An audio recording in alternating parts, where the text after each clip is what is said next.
শহীদদের আত্মা যখন আল্লাহর কাছে পৌঁছায়, আল্লাহ রাব্বুল আলামিন সেই আত্মাগুলোকে সবুজ রঙের কিছু পাখির মধ্যে প্রদান করেন এবং সেই পাখিগুলো আরশের নিচে লণ্ঠন আছে এখানে বসে থাকে এবং তারা জান্নাতের যে কোনো জায়গায় যায়, ঘুরে খাবার খায়, আবার ফিরে আসে। আল্লাহ পাক তাদেরকে বলেন যে তোমরা কি চাও, তোমরা কি চাও? শহীদরা কিচ্ছু বলতে পারে না, কি চাইবো, আল্লাহ এত নিয়ামত দিয়েছেন, কি চাইবো? যখন আল্লাহ বারংবার প্রশ্ন করতে থাকেন তোমরা কি আর কিছু চাও, তোমরা কি আর কিছু চাও, তোমরা কি আর কিছু চাও, তখন শহীদরা শেষে বুঝে যে আমাদের কিছু না কিছু তো বলতে হবে এখন। তখন তারা বলে, হে আল্লাহ, আমরা আরও একবার পৃথিবীতে যেতে চাই এবং তোমার পথে জীবন দিয়ে আবার ফিরে আসতে চাই। আল্লাহ পাক বলেন এই সুযোগ তো আর নেই, অতএব তোমাদের আর কিছু চাওয়ার নেই, তোমরা এখানেই থাকো। আরেকটা হাদিস শোনেন, রাসূলুল্লাহ সাল্লাল্লাহু আলাইহি ওয়াসাল্লাম বলেছেন, এই হাদিসটা ওমর রাদিয়াল্লাহু আনহু থেকেও এসেছে, যে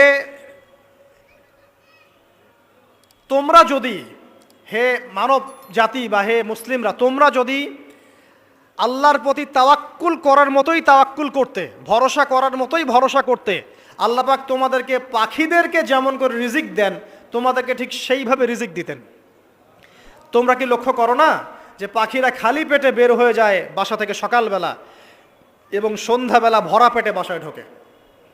আপনাকে যে তিনটা হাদিস শোনালাম, এই তিনটা হাদিসে একটা শব্দ হচ্ছে কমন। শব্দটা কি বলেন? পাখি। পাখি কি? পাখি।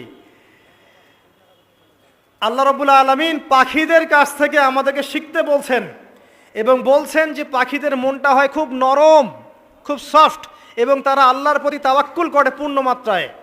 তারা সকালবেলা ভোরবেলা বের হয়ে যায় এবং সন্ধ্যাবেলা বাসায় ফেরে, খালি পেটে বের হয়, ভরা পেটে বাসায় ফেরে। এবং আল্লাহ পাক সবচেয়ে সম্মানিত মৌত যেটা শহীদের মৌত, সেই শহীদদের আত্মাকে আল্লাহ পাক পাখির রূপ দিবেন। তাহলে পাখিটার বিষয়ে একটা ফোকাস করার দরকার আছে না? আচ্ছা, এখানে আসেন। পাখির মন হচ্ছে নরম, মানে পাখির মনটা তাসকিয়া, আত্মশুদ্ধিতে পরিপূর্ণ। কদ আফলাহা মান যাক্কাহা, সে ব্যক্তি সফল হলো যার হৃদয়টা পবিত্র, নিষ্পাপ, নিষ্কলুষিত হলো, সে ব্যক্তি সফল হবে ইনশাআল্লাহ। একটা কাজ এখানে খেয়াল করেন, পাখিরা সকালবেলা ভোরবেলা বের হয় আর সন্ধ্যাবেলা বাসায় ফেরে। এখনকার মুসলিমদেরকে দেখবেন দুপুরবেলা ওঠে, রাত 3টায় ঘুমায়। কথা কি বুঝেন নাই? পাখির একদম ভোরবেলা ওঠে, যখন ফজরের আজান দিচ্ছে ঠিক তার আগ মুহূর্তে পাখির কিচিরমিচির শুনছেন, তার মানে নামাজের ওয়াক্ত প্রায় চলে যাচ্ছে, তার মানে তার আল্লাহ পাকের হুকুমের সাথেই জেগে ওঠে, সূর্য ডুবে তারা ডুবে যায়। ঠিক এরকম সুন্নত ছিল নবী সাল্লাল্লাহু আলাইহি ওয়াসাল্লামের এবং সাহাবায়ে কেরামের। আজকে 1400 বছর পর মুসলিম জাতি এই সুন্নাহ ভুলে গেছে। এখন আমাদের সুন্নত দেখবেন, যদি কোনো রকম উঠেও ফেলি ফজরে, আবার 12টা পর্যন্ত ঘুম, আরও বেশি। আর এই যুব সমাজ যারা আছো তোমরা, কেউই 3টা-4টার আগে ঘুমায় বলে আমার মনে হয় না। অলওয়েজ অনলাইনে পড়ে আছে, টিকটক নিয়ে, ফেসবুক নিয়ে, গার্লফ্রেন্ডের সাথে চ্যাটিং। পাখির মতো হতে পারলে পরে মনটা তো নরম হবে, তারপরে না তাসকিয়া অর্জন হবে। পাখির রুটিনটা কি? ভোরবেলা বের হয় আর সন্ধ্যাবেলা বাসায় ঢোকে। অতএব আমরা যদি রাসূলুল্লাহ সাল্লাল্লাহু আলাইহি ওয়াসাল্লামের সুন্নাহ মতো ওই ভোরবেলা উঠতে পারি আর আর্লি নাইট ঘুমিয়ে যেতে পারি এবং সারাদিন যদি রাসূলের সুন্নাহগুলোর উপর আমল করতে পারি, তাসকিয়া অর্জন হবে ইনশাআল্লাহ। কথা বুঝতে পারছেন? 2, পাখির মতো নরম মন লাগবে। এখনকার আমরা যারা বেঁচে আছি আমাদের মনগুলো কঠিন। কেমন কঠিন? পাথরের মতো কঠিন। আমরা যখন দেখি একটা মাইয়েতকে নিয়ে যাওয়া হচ্ছে জানাজায়, আমাদের কোনো ফিলিংস কাজ করে না। জানাজায় যাচ্ছে, জানাজায় দাঁড়িয়েও মোবাইলটা টিপাটিপি করছে, জানাজার সাথে চলছে, কোনো ফিকির নাই যে এই জানাজা আমার হবে কালকে, ওই মোবাইল টেপাটিপি করছে। আমি এমনও দেখেছি, দাফন করা হলো মাইয়েতকে, দাফন করার পরে চারপাশে মানুষজন জড়ো হয়ে গল্প করছে, ভাই আপনার ওই জমিটার কি খবর, আপনার ওইটার কি খবর, বিজনেস কেমন চলছে, চাকরির কি অবস্থা। এই যে মাইয়াতকে পাশে দাফন করলো, কোনো ফিলিংস নাই, কোনো ফিলিংস নাই। আমি আত্মশুদ্ধির কথা বলছি। আত্মশুদ্ধির জন্য আপনার মনটাকে পাখির মতো সফট নরম করতে হবে। যখন আপনি সফট নরম করবেন এবং আত্মশুদ্ধি অর্জন করবেন, তখন 2 ডানা মেলে আপনি আকাশে উঠতে পারবেন ইনশাআল্লাহ। আত্মশুদ্ধি অর্জন না করতে পারলে ডানা কেটে পড়ে যাবে, তখন আর আকাশে উঠতে পারবেন না। কোন আকাশে? ওই যে শহীদের রূহ যে আকাশে চলে গেছে, ওই আকাশ। অতএব মন কেন কঠিন হলো প্রিয় ভাই? 1 নাম্বার কারণ, আমরা শিরকের পাপে লিপ্ত আছি। 1 নাম্বার, শিরকের পাপে লিপ্ত থাকা অবস্থায় মুসলিমদের মনটা কঠিন হয়ে গেছে। আপনি কি মনে করছেন আমরা শিরক করি না? মুসলিমরাও কবর পূজা করে, দেখবেন মুসলিমরাও দেখবেন অনেক ক্ষেত্রে মাজার পূজা করছে। আমি বলিনি যে অলিয়া উলিয়ার মাজার জিয়ারত করা যাবে না, আমি কথা বলছি না, কিন্তু আপনি মৃত মানুষের কাছে আপনার ভালো মন্দ চাইতে পারেন না। কথা বুঝতে পারেন না? আমরা অবশ্যই অলিয়া উলিয়াদের কবর জিয়ারত করব, এটা আপনাকে মৃত্যুর কথা স্মরণ করাবে, তাদের একটা রব আছে যেটাকে আমরা প্রভাব বলি, এটা আপনার মধ্যে আসবে। আমরা অবশ্যই জিয়ারত করব, জিয়ারত করতে বলেছেন নবী সাল্লাল্লাহু আলাইহি ওয়াসাল্লাম, কারণ এটা আপনাকে পরকালের কথা কি করবে, স্মরণ করাবে। ওমরা করতে যান, আল্লাহ পাক সবাইকে তৌফিক দান করুন ওমরা হজ করার এবং বড় হজ করার, আমি দোয়া করি। ওখানে সবচেয়ে সেরা যে দৃশ্যগুলো দেখা যায় তার মধ্যে একটা রাসূলুল্লাহ সাল্লাল্লাহু আলাইহি ওয়াসাল্লামের রওজা। ওখানে গেলে চোখের পানি ঝরে না এমন কোনো মুসলিম নাই, আছে? নাই। আরেকটা সবচেয়ে মন নরম করা একটা দৃশ্য হচ্ছে জান্নাতুল বাকি, যেটা আমরা বাকিউল গারকাত বলি, যেখানে আপনি দেখবেন সাহাবায়ে কেরাম রাদিয়াল্লাহু আনহুমের কবর, যতদূর চোখ যায় তাদের কবর, কবরের কোনো মাজার নাই, সেখানে কোনো তাওয়াফ হচ্ছে না কবরকে কেন্দ্র করে, সেখানে কবরে কেউ ফুল চড়াচ্ছে না, একটা ছোট্ট পাথর দেখা যায় খেলার কিছু না। পৃথিবীর সবচেয়ে শ্রেষ্ঠ মানুষগুলো সেখানে শুয়ে আছেন, ওখানে গিয়ে দাঁড়াবেন, দেখবেন নিজেকে তুচ্ছ বলে মনে হবে আমি এই পৃথিবীতে আর কি করছি, সেরা মানুষগুলোই মাটির নিচে, আমি এখানে কি করছি। তো দেখুন প্রিয় ভাইরা, অবশ্যই অলিয়া উলিয়াদের কবর জিয়ারত করবেন, কিন্তু মৃত ব্যক্তি আপনার কল্যাণ করতে পারবে, অকল্যাণ করতে পারবে? হ্যাঁ, তারা আল্লাহর কাছে সুপারিশ করতে পারবে আল্লাহ পাক যখন তাদেরকে অনুমতি দিবেন। তারপরে আল্লাহ পাক যখন অনুমতি দিবেন তখন নবী সাল্লাল্লাহু আলাইহি ওয়াসাল্লাম সুপারিশ করবেন, অলিয়া উলিয়াগণ করবেন, আলেম ওলামা করবেন, শহীদগণ করবেন, হাফেজে কোরআন করবে, অনেকেই করবে ইনশাআল্লাহ। আল্লাহ পাক আমাদের তাকদীরে এইসব সুপারিশ নসিব করুন বলি না আমি। মুসলিমরা আজকে শিরিক করছে অনেক ক্ষেত্রেই, দেখবেন হাতে একটা এই যে বালা পরে আছে, খুলে না। কেন খুলেন না ভাই? বলে যে এটা খুললে যদি রোগ হয়, রোগ দেওয়ার মালিক কে? ওই বালা না আল্লাহ? এই যে আপনার বিশ্বাস জন্মায় নিয়েছে, এই যে বিশ্বাসটা জন্মিয়েছে আপনার হাতের উপরে, এই বালার উপরে, এটাই শিরক, এটাই শিরক। যদি আপনি বিশ্বাস করেন যে এটা হাতে থাকলে আপনি সুস্থ থাকবেন, হাত থেকে খুলে পড়ে গেলে আপনি আর বাঁচবেন না, এই যে কল্যাণ অকল্যাণের মালিক আপনি কাকে করলেন? ওই বালাকে করেছেন, আল্লাহকে করেন নাই, এখানে শিরক হয়ে গেছে, খুবই সূক্ষ্ম শিরক। আপনি নামাজ পড়ছেন মনে করেন, এখন কিছু মানুষ আসলো, এখন দেখছেন যে হুজুর তো আমার নামাজ দেখছে, নামাজটা খুব সুন্দর করে পড়ার চেষ্টা করলেন, লম্বা নামাজ, সেজদায় গিয়ে আর উঠছেন না, খুব সুন্দর নামাজ পড়ছেন, এই যে মানুষকে দেখানোর জন্য নামাজটা পড়ছেন, এটা শিরক। এটা কি? এটাও শিরক। এই যে গণক বসে আছে রাস্তার পাশে, দেখবেন টিয়া পাখি নিয়ে, তারপরে যে কাগজ নিয়ে, আসেন ভাই ভাগ্য পরীক্ষা করে দেই। আরে ভাই, তুমি যদি মানুষের ভাগ্যই পরীক্ষা করতে পারবা, তো তুমি রাস্তার পাশে কেন? তোমার ভাগ্য কেউ পরীক্ষা করেনি কখনো? এতটুকু কমন সেন্স আমাদের নাই। ও যদি আমার ভালো মন্দ করতে পারে বা ভবিষ্যৎ বলতে পারে, তাহলে ও রাস্তার পাশে বসে আছে কি জন্য? ওর তো প্রাইম মিনিস্টার হওয়ার কথা, এখন ওর তো ইলেকশন করার কথা। তো দেখেন, এই যে ওখানে গিয়ে আমরা কি করি, ভাই আমার হাতটা দেখে দেন, ভাই আমার অতীত বলে দেন, ভবিষ্যৎ বলে দেন, এবং এগুলো দিন দিন বাড়ছে। কিন্তু এই রাশিফল, কবিরাজি, গণকি, এগুলো দিন দিন বাড়ছে। এবং আমি লক্ষ্য করছি দিন দিন আরেকটা জিনিসও বাড়ছে, সেটা হলো জাদুবিদ্যার চর্চা করা, এবং গ্রামে গঞ্জে কুফুরি বাড়ছে না?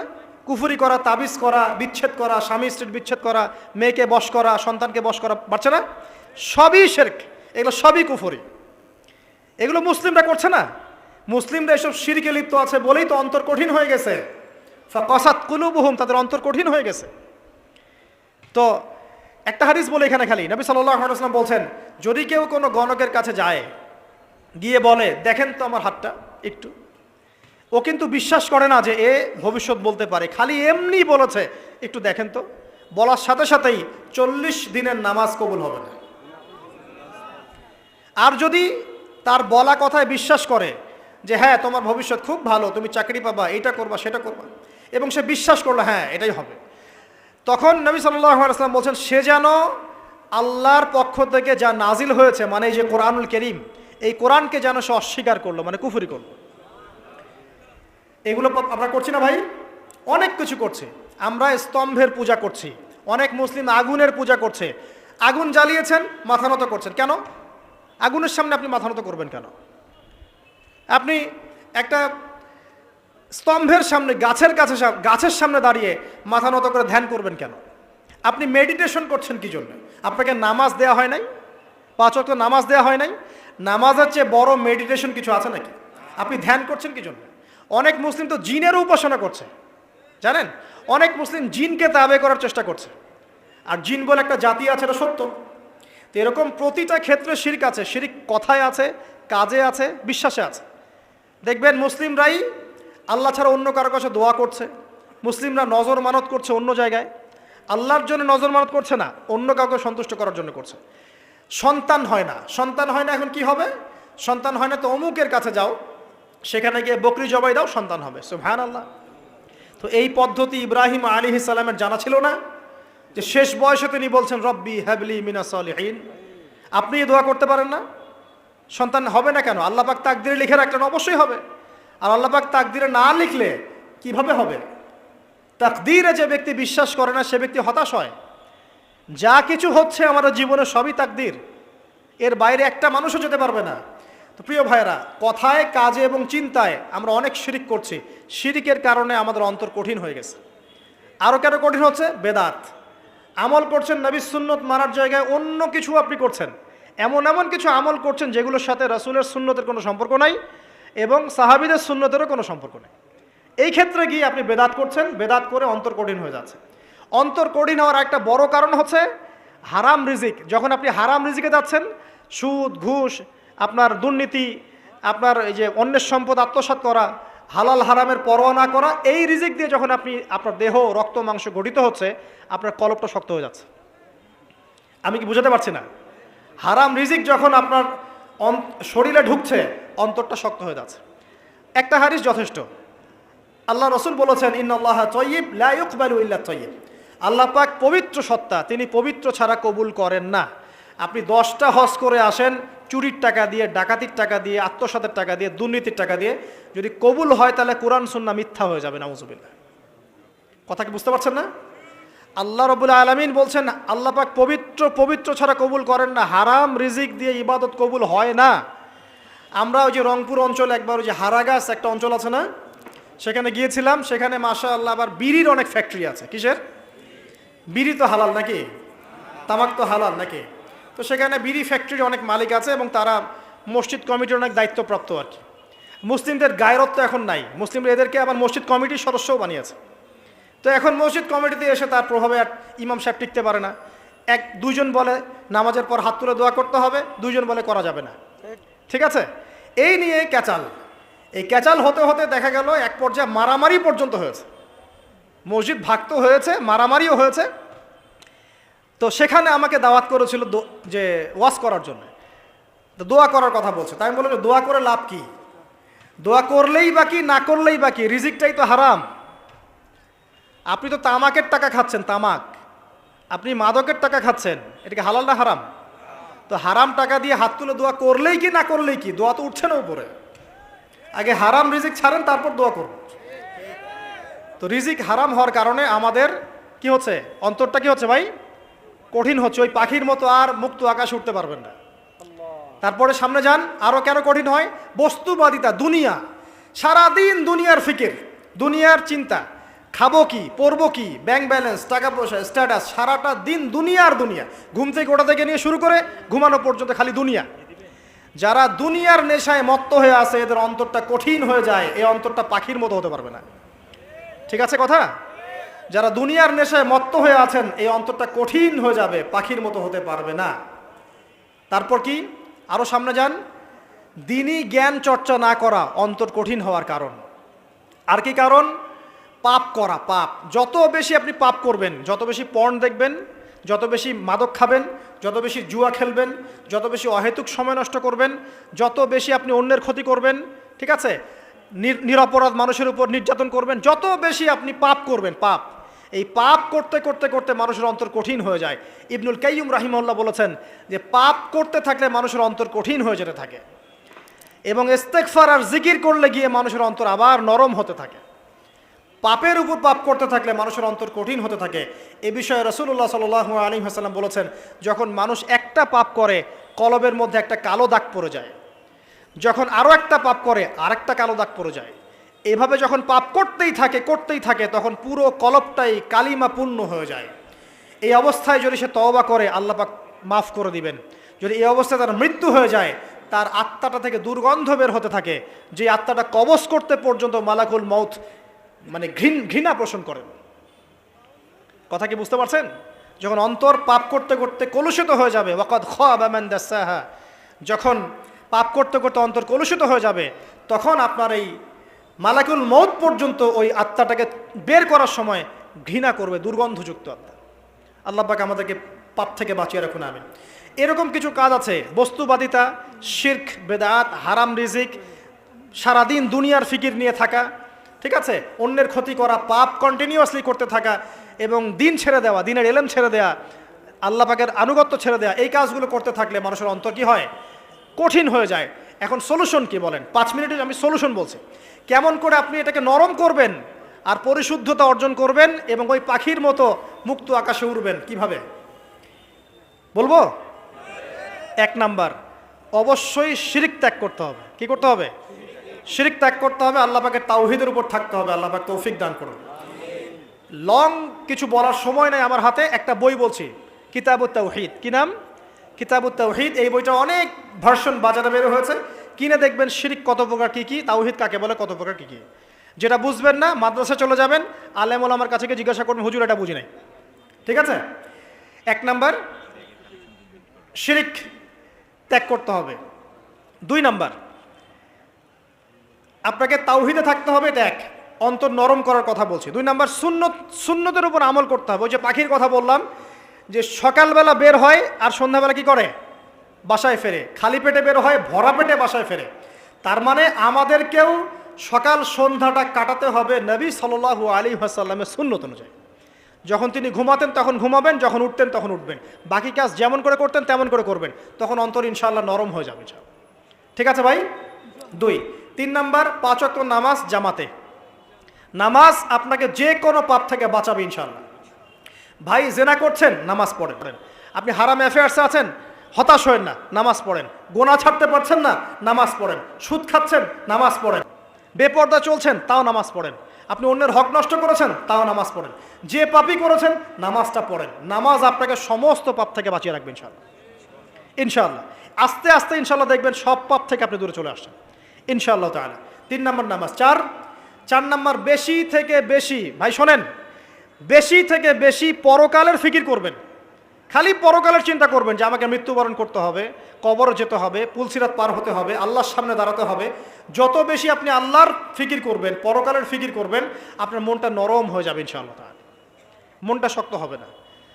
5 নাম্বার, মানুষের সাথে খুব বেশি মেলামেশা করবেন না। মানুষের সাথে খুব বেশি মেলামেশা করলে ইবনুল কাইয়িম রাহিমাহুল্লাহ বলেছেন অন্তর কঠিন হয়ে যায়।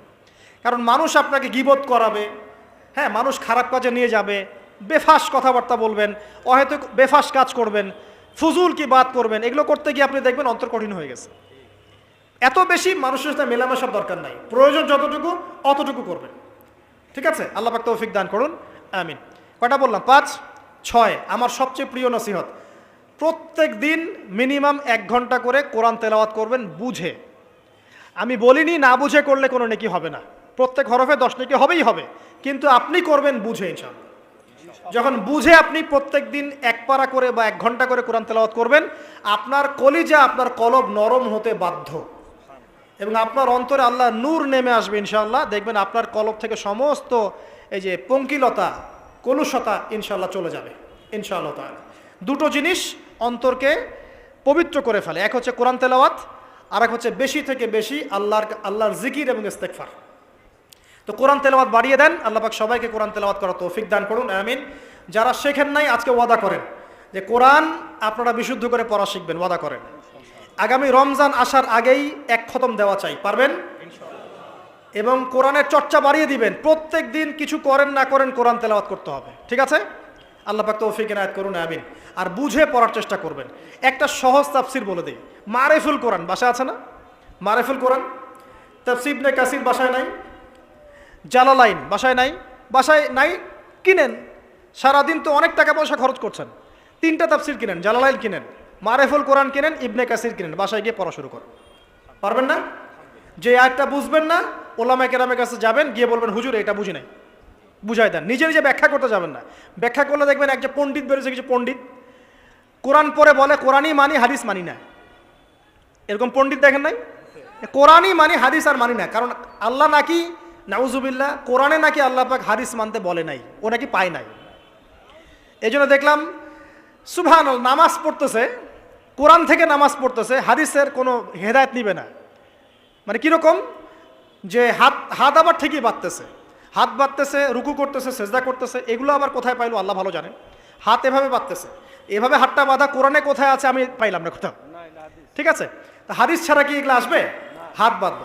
সেজদায় গিয়ে সুবহান রব্বিয়াল আলা বলছে না, বলছে আসলামতু লিরাব্বিল আলামিন। এটা কোরআন থেকে বলছে।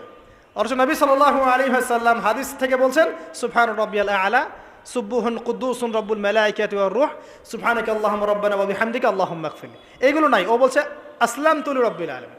মানে কোরআন মানি, হাদিস মানি না। এত বেশি পণ্ডিত হওয়ার দরকার নাই, এরা হচ্ছে ইচড়া পাকা টাইপের পণ্ডিত। ওমর রাদিয়াল্লাহু আনহুর যুগে বেঁচে থাকলে এদেরকে পিটাই সোজা করে ফেলাইতে এখন। ফাইজলামি শুরু করছে, কোরআন মানি, হাদিস মানি না। আল্লাহ পাক কোরআনে বলছেন ওয়ামা আতাকুমুর রাসূলু ফাখুযু, রাসূল যা দিয়েছেন তা গ্রহণ করো। ওয়ামা নাহাকুম আনহু ফান্তাহু, রাসূল যা নিষেধ করছেন দূরে থাকো। রাসূল যা দেন সেটা হাদিস না, রাসূল যা দেন সেটা সুন্নাহ না। সুন্নাহ তো সে মানেই না, আলটিমেটলি সে কোরআনই মানে না। তো আসল কথা হচ্ছে এইসব ফিতনা থেকে বেঁচে থাকবেন, কোরআন তেলাওয়াত বাড়িয়ে দেন। কয়টা বলছি? 5টা 6টা। 7 নাম্বার, বেশি থেকে বেশি ইস্তেগফার সারাদিন পড়বেন। আস্তাগফিরুল্লাহ ওয়া আতুবু ইলাইহি, আস্তাগফিরুল্লাহ ওয়া আতুবু ইলাইহি, আস্তাগফিরুল্লাহাল্লাযী লা ইলাহা ইল্লা হুয়াল হাইয়ুল কাইয়ুম ওয়া আতুবু ইলাইহি। প্রত্যেকদিন পড়তে হবে 100 বার করে। কতবার করে? 100 বার। 8 নাম্বার, বেশি বেশি আল্লাহর জিকির, চলতে ফিরতে জিকির। সুবহানাল্লাহ, আলহামদুলিল্লাহ, লা ইলাহা ইল্লাল্লাহ, আল্লাহু আকবার, লা হাওলা ওয়ালা কুওয়াতা ইল্লা বিল্লাহ। বলবেন হাসবুনাল্লাহু ওয়া নি'মাল ওয়াকিল। ঠিক আছে, সুবহানাকা আল্লাহুম্মা রাব্বানা ওয়া বিহামদিকা আল্লাহুম্মা ইগফিরলি, সুবহানাল্লাহি ওয়া বিহামদিহি আদাদা খালকিহি ওয়া রিদা নাফসিহি ওয়া জিনাতা আরশিহি ওয়া মিদাদা কালিমাতিহি। যত জিকির আছে সব করবেন, জিকির বাড়াবেন। যত জিকির বাড়াবেন অন্তর পরিশুদ্ধ হবে ইনশাআল্লাহ আযজা ওয়া জাল। কয়টা বলছে? 8। আর 2টা বলি। 9, অন্যের হক নষ্ট করবেন না। অন্যের হক নষ্ট করলেই মন কঠিন হয়ে যাবে। অন্যের হক নষ্ট করবেন না, বরং মানবতার কল্যাণে কাজ করেন। যে কাজগুলো মানব সেবামূলক সেগুলো করেন। রক্তদান কর্মসূচি করেন, গাছ লাগান, এতিমের মাথায় হাত বোলান, বিধবার খোঁজ খবর নেন। ঠিক আছে, মেয়েদের সেলাই মেশিন কিনে দেন, মানুষের উপকারে কাজ করেন। দেখবেন আপনার মনটা নরম হয়ে যাবে ইনশাআল্লাহ। যার মন নরম এবং যার মনের মধ্যে সততা আছে, আল্লাহ পাক ইনশাআল্লাহ সেখানে অবশ্যই হেদায়েত ঢালবে ইনশাআল্লাহ তাআলা। আর 10 নাম্বার, সবচেয়ে শেষ হচ্ছে যে কবর জিয়ারত করবেন বেশি বেশি করে, এবং নিজের মৌতের কথা স্মরণ করে আল্লাহর কাছে বেশি বেশি দোয়া করবেন। কি দোয়া করবেন? ইয়া মুকাল্লিবাল কুলুব সাব্বিত কলবি আলা দীনিক, ইয়া মুসাররিফাল কুলুব সররিফ কুলুবানা আলা তাআতিক। এই দোয়াগুলো করবেন ইনশাআল্লাহ। এবং কবর জিয়ারত করবেন সপ্তাহে সপ্তাহে, পারলে 2 দিন 3 দিন পর পর কবরস্থানে যাবেন। ইনশাআল্লাহ দেখবেন আপনার মন নরম হবে ইনশাআল্লাহ আযজা ওয়া জাল। এখনকার এই সভ্যতা এসে কবরস্থানকে সমাজ থেকে দূরে সরিয়ে দিয়েছে। অথচ আগে মুসলিমদের কবরস্থান ছিল মসজিদের পাশে, 5 ওয়াক্ত নামাজ পড়তো, কবর জিয়ারত করে বাসায় যেত। 5 ওয়াক্ত নামাজ পড়তে আসতো, কবরকে দেখতো, পরকালের কথা স্মরণ হতো। এখন কবরস্থান ওই যে দূরে, সারা জীবনে একবার যায় কিনা সন্দেহ আছে। এই 10টা কাজ যদি আপনারা করতে পারেন ইনশাআল্লাহ তাআলা, আমাদের কলবটা ইনশাআল্লাহ নরম হবে, আত্মশুদ্ধি অর্জিত হবে। আর এগুলোর পাশাপাশি অবশ্যই আল্লাহওয়ালা, আত্মশুদ্ধিওয়ালা মানুষের সোহবতে গিয়ে থাকবেন। আল্লাহওয়ালা, আত্মশুদ্ধিওয়ালা মানুষের সোহবতে গিয়ে থাকলে তাদেরকে দেখেই দেখবেন মনটা নরম হয়ে যাবে ইনশাআল্লাহ। আল্লাহ পাক সূরা শামসের মধ্যে বলছেন কদ আফলাহা, সে ব্যক্তি সফল হয়ে গেল। সে ব্যক্তি সফল হয়ে গেল মানে সে জান্নাতে চলে যাবে ইনশাআল্লাহ। কে? মান যাক্কাহা, যে ব্যক্তি তার নফসটাকে, তার এই যে কলব, এটাকে পরিশুদ্ধ করতে পেরেছে, সে ব্যক্তি সফল হয়ে গেল। ওয়াকাদ খাবা মান দাসাহা, আর যে ব্যক্তি তার নফসটাকে পরিশুদ্ধ করতে পারলো না, সে ব্যক্তি ধ্বংস হয়ে গেল। নফস কিভাবে পরিশুদ্ধ হবে, এটা আমাদের আজকের আলোচনার টপিক। তার আগে আমরা বলি 5 ওয়াক্ত নামাজ ছাড়া নফস কখনো পরিশুদ্ধ হবে না। তো আজকে আমরা অনেক যদি আলোচনা করি, বাসায় কিছু নিয়ে যেতে না পারি, তাহলে আলোচনার কোনো লাভ নাই, কোনো ফায়দা নাই। মানুষকে দেখানো, তাকবীর দেয়া, এই যে আমাকে প্রোটোকল দিয়ে নিয়ে আসলেন, ঠিক আছে, ভালোবাসা ভালোবাসার জায়গায়, কিন্তু দিন শেষে যদি আমরা আল্লাহর সামনে আত্মসমর্পণ করতে ব্যর্থ হই, তাহলে এই মাহফিলগুলোর বরকত নষ্ট হয়ে যাবে। আমরা কি চাই যে মাহফিলের বরকত নষ্ট হয়ে যাক? আসরের জামাত আমরা আদায় করেছি। এই জামাত আমাদেরকে শৃঙ্খলা শিখিয়েছে, শেখায় নাই? একজন ইমাম লিড দিলেন নামাজে, আপনারা তাকে ফলো করলেন, তাই নয় কি? এটাই তো হচ্ছে মুসলিম উম্মার বৈশিষ্ট্য। মুসলিম উম্মা হবে শৃঙ্খলাবদ্ধ জাতি, যাদের প্রতিটা কাজ হবে সুশৃঙ্খল। আর আমাদের কাজগুলো কি এখন সুশৃঙ্খল? আমরা কিন্তু উশৃঙ্খল জীবনযাপন করি। দেখবেন ওই যে একটা হাদিস আছে শেষ জামানায়, যে নারী পুরুষের পোশাক পরবে, পুরুষ নারীর পোশাক পরবে। এই যে উশৃঙ্খলতা দেখেন না এখন শেষ জামানায়। আপনি দেখবেন এমন এক শ্রেণীর মেয়ে বের হয়েছে বাজারে, রাস্তাঘাটে, সমাজে, যারা কাপড় পরবে কিন্তু কাপড় পরেও নগ্ন থাকবে। এ কোনো হাদিস আমি বানিয়ে বলছি না, সবগুলো হাদিস সহিহ। এখন দলিল দিতে গেলে অনেক সময় চলে যাবে। তো উশৃঙ্খলতার যুগ, কাপড় পরে থাকাটা তাকওয়ার পোশাক, শালীনতা। আর এখনকার যুগটা চলছে কাপড় খোলার যুগ। কথা ঠিক না ঠিক বলেন? এখন মানুষ কাপড় খুলতে পারলে বেশি কমফোর্ট ফিল করে। আর আপনারা জানেন না, এই মহাবিশ্বে আমাদের পিতা এবং মাতা আদম এবং হাওয়া আলাইহিস সালাম, তাদেরকে সর্বপ্রথম কে নগ্ন করে দিয়েছিল জানেন? ফালাম্মা যাকাশ শাজারা, যখন আমাদের পিতা মাতা ওই গাছের কাছে চলে গেলেন। কোন গাছ? যেটা আল্লাহ পাক বলেছিলেন ফালা তাকরাবা হাযিহিশ শাজারা। ওই গাছের কাছে যখন তারা চলে গেলেন, তার ফল খেয়ে ফেললেন। বাদাত লাহুমা সাওআতিহিমা, তাদের এই যে পোশাকটা, এই পোশাকটা খুলে পড়ে গিয়েছিল এবং লজ্জাস্থান উন্মুক্ত হয়ে গিয়েছিল। তো সর্বপ্রথম আমাদের পিতামাতাকে নগ্ন করে দিয়েছিল কে? ইবলিস। এখন যারা মুসলিমদের গা থেকে কাপড় খুলে ফেলতে চাচ্ছে, এরা তাহলে কার অনুসারী? দলিল কি পেয়েছেন? বানিয়ে বলি নাই, সূরা আরাফ পড়েন, পেয়ে যাবেন ইনশাআল্লাহ। কোন সূরা? সূরা আরাফ। প্রথম নসিহত প্রিয় ভাইরা, এই যুগটা হচ্ছে উশৃঙ্খলতার যুগ। এই যুগে মানুষ আল্লাহ পাকের হালালকে খুব কমই পরোয়া করে। আল্লাহর হালালকে মানুষ হারাম করে নিচ্ছে, আর আল্লাহর হারামকে মানুষ হালাল করে নিচ্ছে। আল্লাহ পাকের বিশাল একটা হারাম হচ্ছে সুদ বা রিবা, আর এখন আমাদের উপর রিবা হয়ে গেছে ওয়াজিব। নাউজুবিল্লাহ। একটা দেশ নাই যেটা সুদমুক্ত, একটা জেলা পাবেন না সুদমুক্ত, একটা গ্রাম, থানা, ইউনিয়ন পাবেন না সুদমুক্ত। নবীজি এই যুগের কথাই হয়তোবা বলেছেন, যে যুগে মানুষ সুদ থেকে বেঁচে থাকতে চাইলেও সুদের ছিটা ফোঁটা গিয়ে তার গায়ে লাগবে। মনে করেন আপনি একটা কনস্ট্রাকশন করেছেন, একটা সুদী প্রতিষ্ঠান থেকে লোন নিয়েছেন। এখন আপনি ওই কনস্ট্রাকশনটা ভাড়া দিয়েছেন। সেখানে মনে করেন আমি ভাড়া নিয়েছি, আমি আপনাকে মাসে মাসে ভাড়া প্রদান করছি। আপনি সেই ভাড়ার টাকাগুলো কালেক্ট করছেন, করে সেই প্রতিষ্ঠানের লোন শোধ করছেন। প্রত্যক্ষভাবে না হলেও আমি কিন্তু পরোক্ষভাবে সুদে হেল্প করছি। আমি বুঝাতে পারছি না মনে হয়। এর বাইরে 1% মানুষও এখন পৃথিবীতে নাই যে ব্যক্তি রিবা থেকে বাইরে, ইচ্ছাকৃত হোক অনিচ্ছাকৃত হোক। আর এই প্রসঙ্গ আসলে আমি 2-4টা কথা না বলে থাকতে পারি না। সেটা হলো, নবী সাল্লাল্লাহু আলাইহি ওয়াসাল্লাম বলেছেন, রিবার 73টা শাখা আছে পাপের, তার মধ্যে সবচেয়ে নিচু শাখা হচ্ছে নিজের মাকে বিয়ে করা। সহিহ বুখারীর একটা বর্ণনা এসেছে, যে ব্যক্তি 1 দিরহাম সুদ খায়। দিরহাম কি? রৌপ্য মুদ্রা। কোথায় আছে? জাদুঘরে। কোথায় আছে? মার্কেটে আছে। রৌপ্য মুদ্রা দেখেছেন জীবনেও? স্বর্ণ মুদ্রা দেখেছেন? কোরআনে আছে, হাদিসে আছে, মার্কেটে নাই। কেন মার্কেটে নাই? কারণ পশ্চিমারা স্বর্ণ এবং রৌপ্য মুদ্রাকে হারাম করে দিয়েছে। পশ্চিমারা স্বর্ণ এবং রৌপ্য মুদ্রার ডিলিংসটাকে মার্কেট থেকে উঠিয়ে দিয়েছে। এই জন্য আপনি মার্কেটে গোল্ড কয়েন এবং সিলভার দিরহাম পাবেন না। কিন্তু আল্লাহর রাসূল সাল্লাল্লাহু আলাইহি ওয়াসাল্লামের যুগে এটা ছিল। এখন অনেক মানুষ দেখবেন বেদাত নিয়ে কথা বলে একদম ফেনা বের করে ফেলছে। অর্থনৈতিক সেকশনের বেদাত চোখে পড়ে নাই। এখন বলতে পারে এটা তো দুনিয়াবি বিষয়। বাস্তবিক অর্থে এটা দুনিয়াবি বিষয় নয়। কারণ এই পেপার মানির মধ্য দিয়ে, ইলেকট্রনিক মানির মধ্য দিয়ে আপনার সম্পদকে সিজ করে চুষে খাওয়া হচ্ছে, আপনি বুঝতে পারছেন না। এখন প্রতারণা করা কি জায়েজ না জায়েজ? শোয়েব আলাইহিস সালামের নাম শুনেছেন? একটা কম ছিল মাদিয়ানে, শোয়েব আলাইহিস সালামের কম। এই কম সম্পর্কে আল্লাহ পাক যখনই কথা বলেছেন তখনই তাদের একটা দোষ উল্লেখ করেছেন। সেটা কি? সেটা হচ্ছে যে তোমরা অন্যায়ভাবে মানুষের সম্পদ আত্মসাৎ করো না। তোমরা অন্যায়ভাবে মানুষের সম্পদ আত্মসাৎ করো না। এই কাজটা করতো শোয়েব আলাইহিস সালামের কম।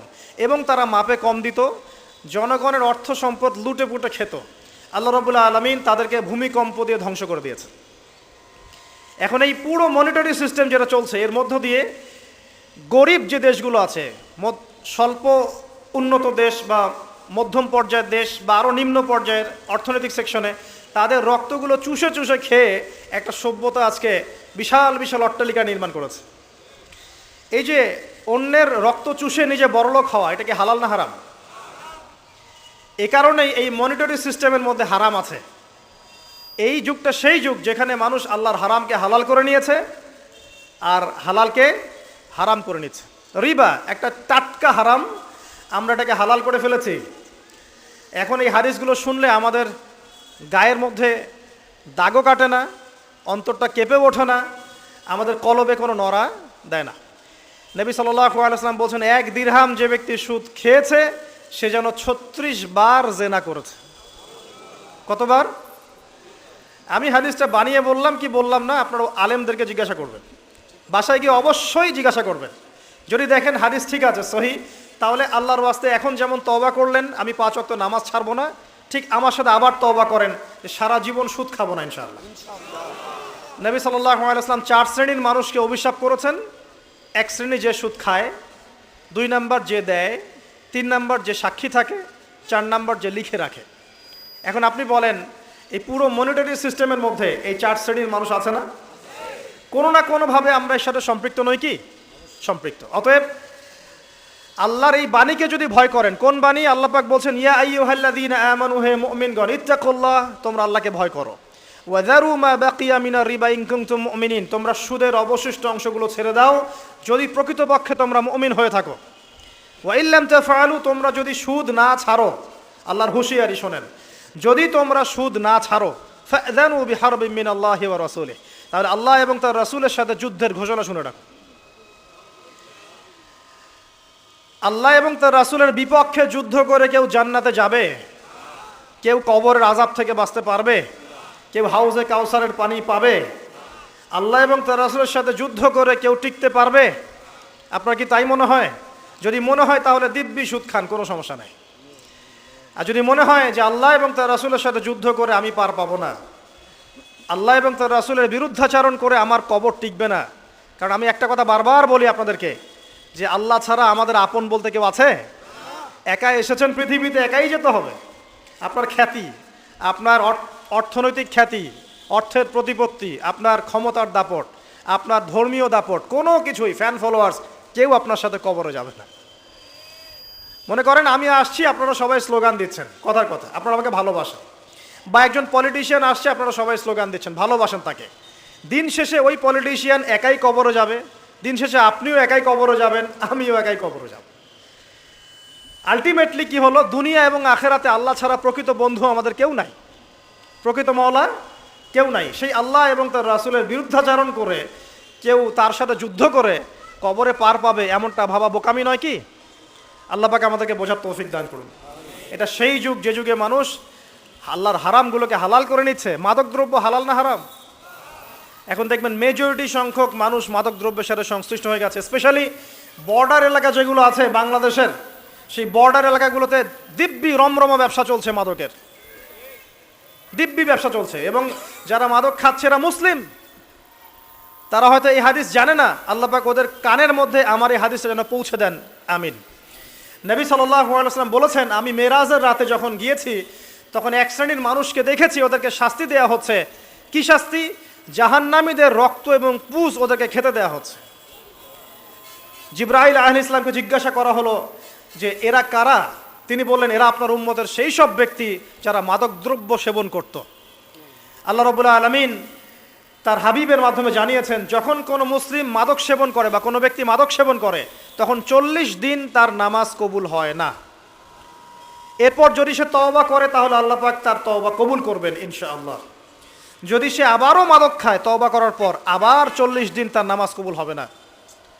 যদি সে আবার তওবা করে, আল্লাহ পাক আবার তাকে মাফ করে দিবেন। যদি সে আবারও মাদক খায়, আবার 40 দিন তার নামাজ কবুল হবে না। তারপর যদি আবার তওবা করে, আবার আল্লাহ তাকে মাফ করে দিবেন। এরপরেও যদি সে আবার মাদকদ্রব্য সেবন করে, নবী সাল্লাল্লাহু আলাইহি ওয়াসাল্লাম বলছেন, তাকে আল্লাহ রাব্বুল আলামিন পরকালে মৃত্যুর পরে তিনাতুল খাবাল পান করাবেন। তিনাতুল খাবাল। জিজ্ঞাসা করা হল, ইয়া রাসূলুল্লাহ, তিনাতুল খাবাল কি জিনিস? নবী সাল্লাল্লাহু আলাইহি ওয়াসাল্লাম উত্তর দিচ্ছেন, এটা হচ্ছে জাহান্নামীদের রক্ত, মাংস, এগুলো পুড়ে পচে যে রসটা বের হবে, এটা হচ্ছে তিনাতুল খাবাল। এই যে দুনিয়াতে যারা ওয়াইন খাচ্ছে, শ্যাম্পেইন, ওয়াইন, বিয়ার, তারপরে যে কি ভোদকা, হ্যাঁ, গাঁজা, হেরোইন, ফেন্সিডিল, ইয়াবা, একটা বিষয় শোনেন, কি কারণে আপনি সেখানে যাচ্ছেন? হতাশা, অথবা সঙ্গদোষ, অথবা পারিবারিক চাপ, অথবা যে গার্লফ্রেন্ড ছেড়ে চলে গেছে, এই তো বিষয়গুলো। কি কারণে মানুষ মাদকের কাছে যায়, কেন যায়, কারণটা কি? আমরা যখন ফিলোসফি পড়তাম তখন একটা তত্ত্ব পড়ানো হয়েছে আমাদেরকে। তত্ত্বটার নাম হচ্ছে কার্যকারণ তত্ত্ব। মানে প্রত্যেকটা কাজের পিছনে একটা কারণ থাকে, ঠিক আছে? এই যে মুসলিমরা নামাজ পড়ে কেন? আল্লাহর জন্যে। মুসলিমরা জাকাত দিবে কেন? আল্লাহকে সন্তুষ্ট করার জন্যে। মুসলিমরা প্রতিটা কাজ কেন করে? পরকালের স্বার্থে। পরকালের স্বার্থ নাই, আমি নাই। যে কাজে পরকালের স্বার্থ নাই সে কাজে মুসলিমরা নাই। তাই প্রতিটা কাজের পিছনে একটা কারণ থাকে। দেখবেন কেন সে সুদ খাচ্ছে? তার পরিবারের স্বার্থে। কেন সে ঘুষ নিল? তার ছেলে মেয়ের উন্নয়নের জন্যে। কেন সে দুর্নীতি করছে? বিকজ সম্পত্তি অর্জন করে সে তার ভবিষ্যৎ প্রজন্মকে সিকিউর করতে চায়। কেন সে মাদক খেলো? ওই যে গার্লফ্রেন্ড ছেড়ে চলে গেছে তাই। কেন মাদক খেলো? ওই যে এক বন্ধু মাদক খায়, সে ডাকছে, আয় একটা টান দে, সঙ্গদোষ। কেন সে মাদক খেলো? পরিবারের চাপ, হতাশা। কেন মাদক খাচ্ছে? চাকরি পায় না, বেকার, মাদক খাচ্ছে। মানে মেন্টাল চাপগুলো নিতে পারছে না, সে মাদক খাচ্ছে। সবচেয়ে বেশি মানসিক চাপ কাদের উপর আসে জানেন? 1 নম্বর নবীগণের উপরে, 2 নম্বর আল্লাহর সৎ বান্দাদের উপরে, তারপর যার ইমান যত উঁচু তার উপর মানসিক চাপ তত বেশি আসে। এখন যদি মানসিক চাপের সলিউশন মাদকই হবে, তাহলে তো আমাদেরই মাদক খাওয়া দরকার ছিল, নাউজুবিল্লাহ। কারণ আমরা যে পরিমাণ মানসিক চাপ ফেস করি এটা চিন্তাই করতে পারবেন না। যে যত বড় দায়িত্বশীল, যারা পলিটিশিয়ান, ওদেরকে জিজ্ঞাসা করবে তারা কি পরিমাণ মানসিক চাপ নিয়ে ঘোরে। আপনার কাছে মনে হচ্ছে যে একটা ক্ষমতা পেয়েছেন, খুব মানে উনি অনেক বড় ক্ষমতাধর, উনি অনেক ভালো আছেন, উনি মোটেই ভালো নাই। ওনাকে জিজ্ঞাসা করেন, উনি মোটেই ভালো নাই। এই মানুষের যে পেরেশানি, যে চাপ, এগুলো নিতে নিতে তার স্ট্রোক হয়ে যাচ্ছে, হার্ট স্ট্রোক হচ্ছে, ডায়াবেটিস হচ্ছে, হাই ব্লাড প্রেশার, ইসিজি করো, দেখবেন। এ কারণে মানসিক চাপটা রিলিজ করতে হবে, তাই তো? এই মানসিক চাপ রিলিজ করতে গেলে মাদকই সলিউশন নয়। সলিউশনটা কি? এই যে আমার হাতে এখানে আছে একটা কোরআন। মানসিক চাপ থেকে আপনাকে মুক্তি দিবে আল কোরআনুল কারীম, আর কিচ্ছু না। আরেকটা বিষয় কোরআনের সাথে, সেটা হলো প্রথমে বলেছি 5 ওয়াক্ত নামাজ। আপনি ওযু করে সুন্দর করে 5 ওয়াক্ত নামাজ জামাতে পড়বেন, ডেইলি 1 ঘন্টা করে কোরআন তেলাওয়াত করবেন, সময় পেলে একটু হাদিস পড়বেন, 2-4 টাকা দান সদকা করবেন, ভালো কাজের সাথে থাকবেন, অন্যায় কাজে যাবেন না, ইসলামকে এগিয়ে নেওয়ার জন্যে আমর বিল মারুফ নাহি আনিল মুনকারের কাজ করবেন। আপনার চেয়ে সুখী কোনো মানুষ পৃথিবীতে নাই।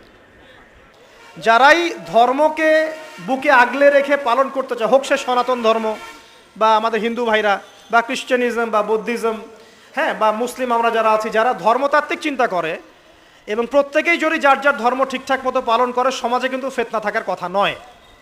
কারণ প্রত্যেকটা ধর্মের মধ্যেই ভালো কাজের কথাই কিন্তু বলা হচ্ছে।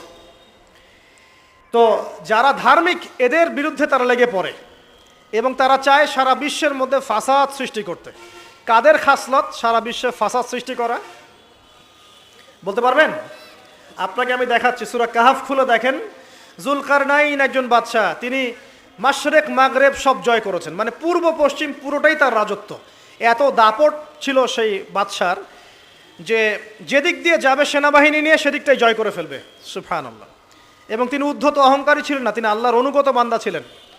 একটা কওমের মধ্যে গেলেন, সেই কওমটা ছিল পাহাড়ের মাঝখানে, 2 পাহাড়ের মাঝখানে। এখন ওই কওম তাকে বলছে, ইয়া যুলকারনাইন, হে যুলকারনাইন, ইন্না ইয়াজুজ ওয়া মাজুজ মুফসিদুনা ফিল আরদ। ভালো করে বোঝেন, হে যুলকারনাইন, নিশ্চয়ই ইয়াজুজ আর মাজুজ এই 2 শ্রেণীর মাখলুক, তারা পৃথিবীতে ফাসাদ সৃষ্টি করে বেড়াচ্ছে। কি করছে? সারা পৃথিবীতে ফাসাদ সৃষ্টি করে বেড়াচ্ছে। ফাহাল নাজআলু লাকা খরজান আলা আন তাজআলা বাইনানা ওয়া বাইনাহুম সাদ্দা। হে যুলকারনাইন, আমরা কি আপনাকে ট্যাক্স দিব, কর দিব, যে আপনি ওদের আর আমাদের মাঝখানে একটা প্রাচীর নির্মাণ করে দিবেন, যে ওরা আমাদের কাছে আর আসতে পারবে না? কারা এটা? ইয়াজুজ আর মাজুজ। এই ইয়াজুজ আর মাজুজকে যুলকারনাইন আলাইহিস সালাম তিনি প্রাচীর নির্মাণ করে দিলেন লোহা এবং এই যে তামা দিয়ে। এরপর তারা আর ওই কওমের ক্ষতি করতে পারলো না। কিয়ামতের আগে আগে তারা বের হয়ে আসবে এবং সারা বিশ্বে ফাসাদ সৃষ্টি করবে। এখনও তারা বের হয়ে আসছে, আমি সেটা বলছি না, কিন্তু এখন পুরো বৈশ্বিক প্রেক্ষাপটে যারা বিশ্বে ফাসাদ সৃষ্টি করে বেড়াচ্ছে এদের মধ্যে এই ইয়াজুজ মাজুজের খাসলত আছে, চরিত্র আছে, এবং এই এজেন্ডা বাস্তবায়নের দিকে তারা এগিয়ে যাচ্ছে সুকৌশলে। আর আমরা কি করছি ভাই? আমরা শুধু কাজ যতটুকু না করছি তার চেয়ে বেশি আমরা আয়ু আশা শোডাউন করছি। দেখেন, বেশিরভাগ মানুষ আমাদের নামাজের খবর নাই, বেশিরভাগ মানুষ তাজকিয়া আত্মশুদ্ধির খবর নাই, ভালো আলেমের কাছে এসে পড়ে থাকবে কোনো খবর নাই, কোরআন পড়া শিখবে এসবের খবর নাই। যেগুলো করলে কোনো সমস্যা হয় না বা অল্প পরিশ্রমে করা যায়, ওই যে ঘরের মধ্যে শুয়ে শুয়ে ফেসবুকে 2 লাইন লেখা যায়, খুব সহজ, লিখলেন আবার শুয়ে গেলেন, কোনো সমস্যা নাই। কোনো কনস্ট্রাকটিভ সুদূর প্রসারী কাজ আমাদের হচ্ছে না, যেটা হচ্ছে এটা প্রয়োজনের তুলনায় নিতান্তই নগণ্য। এই কারণে আমাদের যারা দিন, আমরা যারা বুঝি, যাদের মধ্যে ইসলামের চেতনা আছে, ইসলামকে ভালোবাসি, আমরা যারা চাই দিন এগিয়ে যাক, আমাদের কনস্ট্রাকটিভ কাজ করতে হবে, মানে সুদূর প্রসারী কাজ করতে হবে। শৈথিল্যতাবাদীও হবেন না, আবার চরমপন্থীও হবেন না, মধ্যমপন্থী হয়ে ইসলামকে, কোরআনকে এবং হাদিসকে হাতে নিয়ে উম্মার ঐক্যের স্বার্থে, দেশ জাতি জনগণের ঐক্যের স্বার্থে এগিয়ে যান। আল্লাহ পাক আপনাদের হাতকে শক্তিশালী করুন, দোয়া করি। এখানে খুবই স্মার্ট হতে হবে এবং বেসিক কাজগুলো খুব বেশি করে করতে হবে। বেসিক কাজ কি ভাই? বেসিক কাজ হচ্ছে আপনার নামাজ, বেসিক কাজ আপনাকে কোরআন শিখতে হবে, বেসিক কাজ আপনাকে আরবি শিখতে হবে, বেসিক কাজ আপনি যেখানে পড়াশোনা করছেন এই পড়াশোনা করে ওই জ্ঞানটাকে দিয়ে ইসলামের খেদমতে আপনাকে কল্যাণে কাজ করতে হবে। বেসিক কাজ যেখানে আপনাকে আল্লাহ পাক দায়িত্ব দিবেন সেখান থেকেই আপনাকে দিনের খেদমত করতে হবে। ডক্টর হন, দিনের খেদমত করেন, ইঞ্জিনিয়ার হন, দিনের খেদমত করেন, পলিটিশিয়ান হন, কোনো আপত্তি নাই, আমরা আপনাকে ভোট দিব ইনশাল্লাহ, আমরা আপনাকেই ভোট দিব ইনশাল্লাহ। আপনি ওখানে গিয়ে দিনের খেদমত করেন, আল্লাহ পাক তৌফিক দান করুন। কথা কি বুঝতে পারছেন? ইসলাম ক্ষমতা জোর করে আদায় করে নেওয়ার জন্য আসে নাই। আবু যার রাদিয়াল্লাহু আনহু কি বলছেন জানেন? আবু যার রাদিয়াল্লাহু আনহুকে নবী সাল্লাল্লাহু আলাইহি ওয়াসাল্লাম বলছেন, আবু যার তুমি দায়িত্ব চেয়ে নিও না, কারণ যদি তুমি দায়িত্ব চেয়ে নাও তখন আল্লাহর পক্ষ থেকে তোমাকে সাহায্য করা হবে না, আর যদি মানুষ তোমাকে দায়িত্ব দেয় আল্লাহ তোমাকে সাহায্য করবে ইনশাআল্লাহ। কত চমৎকার সিস্টেম ইসলামে। আর এখন আমরা কি করি? আমাকে দেন, ও ভালো না আমি ভালো, ওরা সব খারাপ আমি ভালো। বুঝতে পারছেন না কিয়ামতের মাঠে কি কঠিন হিসাবটা দিতে হবে। আল্লাহ পাক আপনাদেরকে বোঝার তৌফিক দান করুন। এগুলো কল্যাণকর নয়, আপনার জন্য অকল্যাণ হতে পারে। তবে হ্যাঁ, যদি আপনার মধ্যে ঈমান থাকে, আপনার মধ্যে যোগ্যতা থাকে, অবশ্যই আপনি দায়িত্ব চেয়ে নেবেন এবং ইনশাআল্লাহ তখন আমরা আপনাকে দায়িত্ব দিব, আমরা আপনাকে ভোট দিব, আপনি জনগণের শাসন কার্য পরিচালনা করবেন, আল্লাহ আপনার হাতকে শক্তিশালী করবেন ইনশাআল্লাহ। আল্লাহ পাক আমাদের নিচু থেকে উঁচু মহলের সবাইকে হেদায়েত দান করুন, দোয়া করি আমি। ইসলাম কারো শত্রু নয়। মুসলিমের রক্ত ঝরানোর জন্যে আমরা কিন্তু পৃথিবীতে আসি নাই। আমরা আমাদের আসল শত্রুদেরকে চিনতে ভুল করেছি, এই কারণে আমরা আপোষে হানাহানি কাটাকাটির মধ্যে লিপ্ত আছে। এই যে সামনে যে কি হবে আল্লাহ ভালো জানেন, দেখবেন কত মানুষ যে মুসলিম মারামারি করে মারা যাবে আল্লাহ ভালো জানেন। এইগুলো কাম্য নয়, আল্লাহ পাক আমাদেরকে বোঝার তৌফিক দান করুন। দেখুন ভাই, এই যুগের কথা বলতে গিয়ে এখানে আসলাম। ওই যে যুলকারনাইন যে ইয়াজুজ মাজুজের কথা বললো, এখনকার বিশ্ব যারা পরিচালনা করে দেখবেন তাদের মধ্যে ওই ফাসাদ সৃষ্টি করার এই খাসলতটা থেকেই গেছে। সারা বিশ্বেরা ফাসাদ সৃষ্টি করছে। আমি কিন্তু বলিনি এরা ইয়াজুজ মাজুজ, কথাকে আবার অন্যদিকে নিয়ে যায় না, আমি কিন্তু এই কথা বলি নাই। আমি বলছি তাদের মধ্যে এই চরিত্র দেখা যায়। এই যুগ সেই যুগ যখন আপনি মাদককে হালাল করে নিচ্ছেন, রিবাকে হালাল করে নিচ্ছেন, বেহায়াপনাকে হালাল করে নিচ্ছেন, কাপড় খোলাকে হালাল করে নিচ্ছেন। আপনি মুসলিম হয়েও দেখবেন শিরকে লিপ্ত আছেন, সুন্নতে লেবাস আছে কিন্তু আকীদার মধ্যে বেদাত থেকে গেছে। আপনি মুসলিম হয়ে হালাল হারাম রিজিকের পরোয়া করছেন না, দিনের বেসিক জিনিসগুলো শিখছেন না। আল্লাহ পাক এই যুগের ফিতনাগুলো থেকে আমাদের মুসলিমদেরকে হেফাজত করুন, আমিন। কিভাবে সাফল্য অর্জন করবেন আমি একটা পয়েন্ট আজকে উল্লেখ করে এই পয়েন্ট থেকে আলোচনা গুটিয়ে নিব ইনশাআল্লাহ। আমি জাস্ট একটা পয়েন্ট বলছি আপনাকে। আল্লাহ রাব্বুল আলামিন বলছেন কদ আফলাহা মান যাক্কাহা, সে ব্যক্তি সফল হয়ে গেছে যে ব্যক্তি তার আত্মাকে পরিশুদ্ধ করতে পেরেছে। ওয়া কদ খাবা মান দাসাহা, যে ব্যক্তি আত্মাকে পরিশুদ্ধ করতে পারে নাই সে ব্যক্তি ধ্বংস হয়ে গেছে। কিভাবে পরিশুদ্ধ করবেন? 3টা হাদিস আপনাকে আগে শোনাই। 1, আল্লাহ রাব্বুল আলামিনের হাবিব মুহাম্মদ সাল্লাল্লাহু আলাইহি ওয়াসাল্লাম, দরুদ পড়েন, বলেন সাল্লাল্লাহু আলাইহি ওয়াসাল্লাম। তিনি বলছেন যে আল্লাহর এমন কিছু বান্দা আছে যারা জান্নাতে প্রবেশ করবে যাদের অন্তরটা হবে পাখির মতো নরম। কার মতো? পাখির মতো। একটা হাদিস শুনলেন। 2 নম্বর হাদিস, আল্লাহ রাসূল সাল্লাল্লাহু আলাইহি ওয়াসাল্লাম বলছেন, শহীদদের আত্মা যখন আল্লাহর কাছে পৌঁছায়, আল্লাহ রাব্বুল আলামিন সেই আত্মাগুলোকে সবুজ রঙের কিছু পাখির মধ্যে প্রদান করেন এবং সেই পাখিগুলো আরশের নিচে লণ্ঠন আছে, এখানে বসে থাকে এবং তারা জান্নাতের যে কোনো জায়গায় যায়, ঘুরে খাবার খায়, আবার ফিরে আসে। আল্লাহ পাক তাদেরকে বলেন যে তোমরা কি চাও, তোমরা কি চাও? শহীদরা কিচ্ছু বলতে পারে না। কি চাইবো? আল্লাহ এত নিয়ামত দিয়েছেন, কি চাইবো? যখন আল্লাহ বারংবার প্রশ্ন করতে থাকেন, তোমরা কি আর কিছু চাও, তোমরা কি আর কিছু চাও, তোমরা কি আর কিছু চাও, তখন শহীদরা শেষে বুঝে যে আমাদের কিছু না কিছু তো বলতে হবে এখন। তখন তারা বলে, হে আল্লাহ, আমরা আরও একবার পৃথিবীতে যেতে চাই এবং তোমার পথে জীবন দিয়ে আবার ফিরে আসতে চাই। আল্লাহ পাক বলেন, এই সুযোগ তো আর নেই, অতএব তোমাদের আর কিছু চাওয়ার নেই, তোমরা এখানেই থাকো। আরেকটা হাদিস শোনেন, রাসূলুল্লাহ সাল্লাল্লাহু আলাইহি ওয়াসাল্লাম বলেছেন, এই হাদিসটা ওমর রাদিয়াল্লাহু আনহু থেকেও এসেছে, যে তোমরা যদি, হে মানব জাতি বা হে মুসলিমরা, তোমরা যদি আল্লাহর প্রতি তাওয়াক্কুল করার মতোই তাওয়াক্কুল করতে, ভরসা করার মতোই ভরসা করতে, আল্লাহ পাক তোমাদেরকে পাখিদেরকে যেমন করে রিজিক দেন, তোমাদেরকে ঠিক সেইভাবে রিজিক দিতেন। তোমরা কি লক্ষ্য করো না যে পাখিরা খালি পেটে বের হয়ে যায় বাসা থেকে সকালবেলা এবং সন্ধ্যাবেলা ভরা পেটে বাসায় ঢোকে? আপনাকে যে 3টা হাদিস শোনালাম, এই 3টা হাদিসে একটা শব্দ হচ্ছে কমন। শব্দটা কি বলেন? পাখি। পাখি কি? পাখি। আল্লাহ রাব্বুল আলামিন পাখিদের কাছ থেকে আমাদেরকে শিখতে বলছেন এবং বলছেন যে পাখিদের মনটা হয় খুব নরম, খুব সফট, এবং তারা আল্লাহর প্রতি তাওয়াক্কুল করে পূর্ণ মাত্রায়। তারা সকালবেলা ভোরবেলা বের হয়ে যায় এবং সন্ধ্যাবেলা বাসায় ফেরে, খালি পেটে বের হয়, ভরা পেটে বাসায় ফেরে। এবং আল্লাহ পাক সবচেয়ে সম্মানিত মৌত যেটা শহীদের মৌত, সেই শহীদদের আত্মাকে আল্লাহ পাক পাখির রূপ দিবেন। তাহলে পাখিটার বিষয়ে একটা ফোকাস করা দরকার আছে না?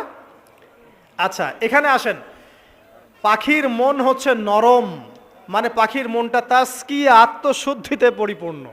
কদ আফলাহা মান যাক্কাহা, সে ব্যক্তি সফল হলো যার হৃদয়টা পবিত্র, নিষ্পাপ, নিষ্কলুষিত হলো, সে ব্যক্তি সফল হবে ইনশাআল্লাহ। একটা কাজ এখানে খেয়াল করেন, পাখিরা সকালবেলা ভোরবেলা বের হয় আর সন্ধ্যাবেলা বাসায় ফেরে। এখনকার মুসলিমদেরকে দেখবেন দুপুরবেলা ওঠে, রাত 3টায় ঘুমায়। কথা কি বুঝেন নাই? পাখির একদম ভোরবেলা ওঠে, যখন ফজরের আজান দিচ্ছে ঠিক তার আগ মুহূর্তে পাখির কিচিরমিচির শুনছেন, তার মানে নামাজের ওয়াক্ত প্রায় চলে যাচ্ছে, তার মানে তার আল্লাহ পাকের হুকুমের সাথেই জেগে ওঠে, সূর্য ডুবে তারা ডুবে যায়। ঠিক এরকম সুন্নত ছিল নবী সাল্লাল্লাহু আলাইহি ওয়াসাল্লামের এবং সাহাবায়ে কেরামের। আজকে 1400 বছর পর মুসলিম জাতি এই সুন্নাহ ভুলে গেছে। এখন আমাদের সুন্নত দেখবেন, যদি কোনো রকম উঠেও ফেলি ফজরে, আবার 12টা পর্যন্ত ঘুম, আরও বেশি। আর এই যুব সমাজ যারা আছো তোমরা, কেউই 3টা-4টার আগে ঘুমায় বলে আমার মনে হয় না। অলওয়েজ অনলাইনে পড়ে আছে, টিকটক নিয়ে, ফেসবুক নিয়ে, গার্লফ্রেন্ডের সাথে চ্যাটিং। পাখির মতো হতে পারলে পরে মনটা তো নরম হবে, তারপরে না তাসকিয়া অর্জন হবে। পাখির রুটিনটা কি? ভোরবেলা বের হয় আর সন্ধ্যাবেলা বাসায় ঢোকে। অতএব আমরা যদি রাসূলুল্লাহ সাল্লাল্লাহু আলাইহি ওয়াসাল্লামের সুন্নাহ মতো ওই ভোরবেলা উঠতে পারি আর আর্লি নাইট ঘুমিয়ে যেতে পারি এবং সারাদিন যদি রাসূলের সুন্নাহগুলোর উপর আমল করতে পারি, তাসকিয়া অর্জন হবে ইনশাআল্লাহ। কথা বুঝতে পারছেন? 2, পাখির মতো নরম মন লাগবে। এখনকার আমরা যারা বেঁচে আছি, আমাদের মনগুলো কঠিন। কেমন কঠিন? পাথরের মতো কঠিন। আমরা যখন দেখি একটা মাইয়েতকে নিয়ে যাওয়া হচ্ছে জানাজায়, আমাদের কোনো ফিলিংস কাজ করে না। জানাজা যাচ্ছে, জানাজায় দাঁড়িয়েও মোবাইলটা টিপাটিপি করছে। জানাজার সাথে চলছে, কোনো ফিকির নাই যে এই জানাজা আমার হবে কালকে, ওই মোবাইল টেপাটিপি করছে। আমি এমনও দেখেছি, দাফন করা হলো মাইয়েতকে, দাফন করার পরে চারপাশে মানুষজন জড়ো হয়ে গল্প করছে, ভাই আপনার ওই জমিটার কি খবর, আপনার ওইটার কি খবর, বিজনেস কেমন চলছে, চাকরির কি অবস্থা। এই যে মাইয়াতকে পাশে দাফন করলো, কোনো ফিলিংস নাই, কোনো ফিলিংস নাই। আমি আত্মশুদ্ধির কথা বলছি। আত্মশুদ্ধির জন্য আপনার মনটাকে পাখির মতো সফট নরম করতে হবে। যখন আপনি সফট নরম করবেন এবং আত্মশুদ্ধি অর্জন করবেন, তখন 2 ডানা মেলে আপনি আকাশে উঠতে পারবেন ইনশাআল্লাহ। আত্মশুদ্ধি অর্জন না করতে পারলে ডানা কেটে পড়ে যাবে, তখন আর আকাশে উঠতে পারবেন না। কোন আকাশে? ওই যে শহীদের রূহ যে আকাশে চলে গেছে, ওই আকাশ। অতএব মন কেন কঠিন হলো প্রিয় ভাই? এক নাম্বার কারণ, আমরা শিরকের পাপে লিপ্ত আছি। এক নাম্বার, শিরকের পাপে লিপ্ত থাকা অবস্থায় মুসলিমদের মনটা কঠিন হয়ে গেছে। আপনি কি মনে করছেন আমরা শিরক করি না? মুসলিমরাও কবর পূজা করে, দেখবেন মুসলিমরাও দেখবেন অনেক ক্ষেত্রে মাজার পূজা করছে। আমি বলিনি যে অলিয়া উলিয়ার মাজার জিয়ারত করা যাবে না, আমি এই কথা বলছি না, কিন্তু আপনি মৃত মানুষের কাছে আপনার ভালো মন্দ চাইতে পারেন না। কথা বুঝতে পারেন না? আমরা অবশ্যই অলিয়া উলিয়াদের কবর জিয়ারত করব, এটা আপনাকে মৃত্যুর কথা স্মরণ করাবে। তাদের একটা রব আছে, যেটাকে আমরা প্রভাব বলি, এটা আপনার মধ্যে আসবে। আমরা অবশ্যই জিয়ারত করব, জিয়ারত করতে বলেছেন নবী সাল্লাল্লাহু আলাইহি ওয়াসাল্লাম, কারণ এটা আপনাকে পরকালের কথা কি করবে? স্মরণ করাবে। ওমরা করতে যান, আল্লাহ পাক সবাইকে তৌফিক দান করুন ওমরা হজ করার এবং বড় হজ করার, আমি দোয়া করি। ওখানে সবচেয়ে সেরা যে দৃশ্যগুলো দেখা যায় তার মধ্যে একটা রাসূলুল্লাহ সাল্লাল্লাহু আলাইহি ওয়াসাল্লামের রওজা। ওখানে গেলে চোখের পানি ঝরে না এমন কোনো মুসলিম নাই, আছে? নাই। আরেকটা সবচেয়ে মন নরম করা একটা দৃশ্য হচ্ছে জান্নাতুল বাকি, যেটা আমরা বাকিউল গারকাত বলি, যেখানে আপনি দেখবেন সাহাবায়ে কেরাম রাদিয়াল্লাহু আনহুমের কবর, যতদূর চোখ যায় তাদের কবর। কবরের কোনো মাজার নাই, সেখানে কোনো তাওয়াফ হচ্ছে না কবরকে কেন্দ্র করে, সেখানে কবরে কেউ ফুল চড়াচ্ছে না, একটা ছোট্ট পাথর দেখা যায় খেলার কিছু না। পৃথিবীর সবচেয়ে শ্রেষ্ঠ মানুষগুলো সেখানে শুয়ে আছেন। ওখানে গিয়ে দাঁড়াবেন, দেখবেন নিজেকে তুচ্ছ বলে মনে হবে আমি এই পৃথিবীতে আর কি করছি? সেরা মানুষগুলি মাটির নিচে, আমি এখানে কি করছি?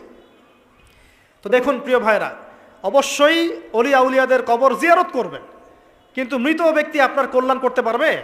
অকল্যাণ করতে পারবে? হ্যাঁ, তারা আল্লাহর কাছে সুপারিশ করতে পারবে আল্লাহ পাক যখন তাদেরকে অনুমতি দিবেন। তারপরে আল্লাহ পাক যখন অনুমতি দিবেন তখন নবী সাল্লাল্লাহু আলাইহি ওয়াসাল্লাম সুপারিশ করবেন, অলিয়া উলিয়াগণ করবেন, আলেম ওলামা করবেন, শহীদগণ করবেন, হাফেজে কোরআন করবে, অনেকেই করবে ইনশাআল্লাহ। আল্লাহ পাক আমাদের তাকদীরে এইসব সুপারিশ নসিব করুন, বলি না আমিন। মুসলিমরা আজকে শিরিক করছে অনেক ক্ষেত্রেই। দেখবেন হাতে একটা এই যে বালা পরে আছে, খুলে না। কেন খুলেন না ভাই? বলে যে এটা খুললে যদি রোগ হয়, রোগ দেওয়ার মালিক কে? ওই বালা না আল্লাহ? এই যে আপনার বিশ্বাস জন্মায় নিয়েছে, এই যে বিশ্বাসটা জন্মিয়েছে আপনার হাতের উপরে, এই বালার উপরে, এটাই শিরক, এটাই শিরক।